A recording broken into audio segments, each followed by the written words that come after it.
안녕하세요. 안녕하세요. 리온킴 TV의 리온킴이라고 합니다. 리온킴입니다.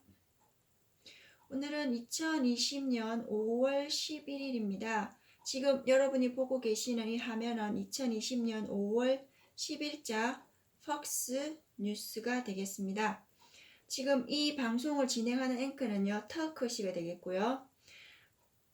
제가 이 화면이 무슨 내용을 나타내는지 간략하게 설명을 먼저 드리도록 하겠습니다. 여기 우편에 보시면은요, 터크 exclusive라고 하는 내용이 나옵니다. exclusive라고 하는 것은 특종이란 뜻이고요. 뭐 특보 이런 뜻이 되겠죠. 그래서 터크시가 하는 특종이 되겠고요. 지금 여기 보시면은 차가 보이고 길거리라는 게 보이죠. 텐트가 이렇게 여러 개 쳐져 있습니다. 즉 길거리에서 생활하시는 노숙자에 관계되는 이야기입니다. 노숙자를 우리는 홈레스라고 얘기를 합니다. 여기 홈레스라고 하는 단어 나오죠. 즉 길거리에서 생활하시고 먹고 자고 하는 집이 없는 분은 우리가 보통 노숙자 전체를 가리켜서 홈레스라고 얘기를 합니다. 자, 이 홈레스에 관계되는 내용인데요. 이분은 누구냐 하면은 이분이 바로 조 알리토 베레네스라고 하는 분인데 이분이 요 사람입니다. 무슨 일을 했던 사람이냐 하면 제가 설명드릴게요. FMR은 former라고 하는 뜻입니다. 그 전, 앞에, 지금 현재가 아니라 그 앞전에 이런 뜻입니다. 그냥 그 전에 샌프란시스코 시의 슈퍼바이저를 했던 분입니다. 슈퍼바이저는 뭐 감독관 정도 이해하시면 되겠죠. 그 시청에서 그 시에서 감독관을 지냈던 요 미스터 베레노 씨하고 터크 씨가 인터뷰를 하는 내용입니다.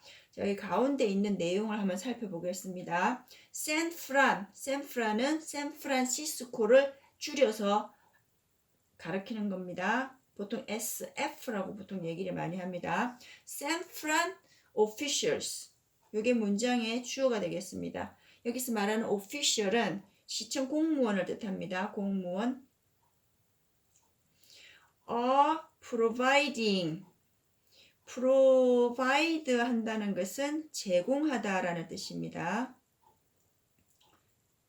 그러면 비동사 다음에 ing로 끝이 났기 때문에 시제가 현재 진행 시제라는 걸 알 수 있습니다. provide 하면은 제공하는 목적어가 나와야 됩니다.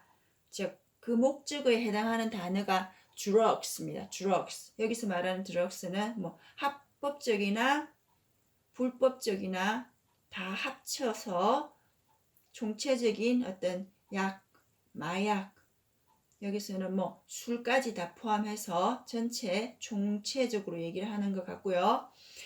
그러면은 약을 제공을 하는데 누구에게 제공을 하느냐 했더니 그들에게 제공을 하는데 그들이 누구냐 하면은 여기 나오는 요 부분이 제일 중요합니다. 이 문장에서 요거를 우리가 관계 대명사 절이라고 얘기를 합니다. 관계대명사절에서 이게 관계대명사고요. 이때 관계대명사는 주격 관계대명사가 되겠네요. 주격 관계대명사로서 이것이 바로 주어 역할을 하고 요게 절 내에서 또 다른 수로가 되겠습니다. 그래서 수로 2라고 적을게요. 이들은 그럼 어떤 사람들이냐 하면 관계대명사절은 앞에 나와 있는 요 단어를 우리가 선행사라고 얘기를 합니다.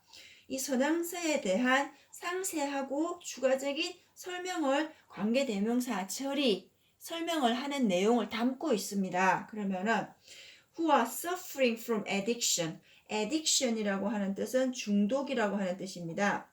addiction, 중독. 뭐 약물 중독, 알코올 중독, suffer라고 하는 것은 고통받다라고 하는 뜻이고요. 그래서 ing가 붙어서 진행 시제가 됐고요. 중독으로부터 고통받고 있는 이들에게 약물을 제공하고 있다. 누가? 샌프란시스코 시청 공무원들이. 자, 과연 그러면은 왜 이렇게 하고 있는지 그 배경 설명을 드리면은 코로나 19 사태로 인해 가지고 이 거리에 사는 노숙자들이 홈레스가 만약에 확진이 됐을 경우에 이들을 집이 없다 보니까 집에 머물고 있으라고 하는 행정 명령은 아무런 의미가 없기 때문에 이들을 호텔에다가 데려다가 공짜로 밥 먹이고 잠을 재워줍니다. 호텔에서 밥 먹이고 잠을 재워주면서 이들이 사회로부터 나오지 못하게 사회화 격리시키기 위해서 계속적인 중독자들에게 약과 술과 담배 등을 제공을 함으로 해서 호텔에서 나오지 못하게 한다는 그런 내용이 되겠습니다. 자, 과연 여러분은 생각하실 때 옳은지 그른지는 여러분의 판단에 맡기겠지만 저는 그냥 있는 내용 그대로로 여러분들에게 설명을 드리는 겁니다. 자, 그래서 거기에 대해서 터크 씨가 또 이제 한마디 합니다. 여기 내용이 나왔습니다. 터크, torches. 토치라고 하는 것은 보통 우리가 성화 봉송대처럼 이렇게 성화 토치라고 얘기하는데 이게 동사가 되면은요 뭐 이렇게 화를 내다, 불을 지피다 이런 뜻입니다. 실제로 불을 지피다는 뜻도 있겠지만 여기서는 비유적으로 불을 지피듯이 화를 내는 것입니다. 꾸중을 하는 것인데 그 꾸중을 누구한테 하느냐 하면 캘리포니아 주정부에게 하는 것입니다. 캘리포니아 주정부에게 무엇에 관하여 뭐라고 하느냐 하면은 for providing 제공하는 것에 대하여 free alcohol 공짜 술과 free nicotine 공짜 담배를 to homeless 노숙자들에게 제공하는 것에 대해서 터크 씨가 크게 이제 질책을 하는 그런 내용이 되겠습니다. 제 생각에는 비록 노숙자이지만 코로나19 사태가 위험하긴 위험한데 과연 이들의 인권은 침해돼도 되는 건지 아니면은 어떤지 그 판단은 여러분에게 맡기겠지만 그냥 전체적인 내용을 있는 그대로 설명을 하자면은 그렇다는 것입니다. 자, 오늘 중점적으로 여러분이 보셔야 되는 내용은 여기 있습니다. 요 관계대명사절 한 개의 문장 안에 한 개의 큰 문장 안에 관계대명사절이 어떤 역할을 하고 있는지에 대해서 살펴보았습니다. 그래서 선행사 뒤에 관계대명사 절이 나온 문장에 대해서 알아봤습니다. 이런 것을 우리가 관계대명사가 있는 복문이라고 얘기를 합니다. 다음에 또 이런 형태의 문장이 나오면 상세히 설명하기로 하고요. 오늘 방송은 여기까지 하도록 하겠습니다. Thank you for watching. 리온 킴 TV의 리온 킴이었습니다. Have a nice day. Thank you.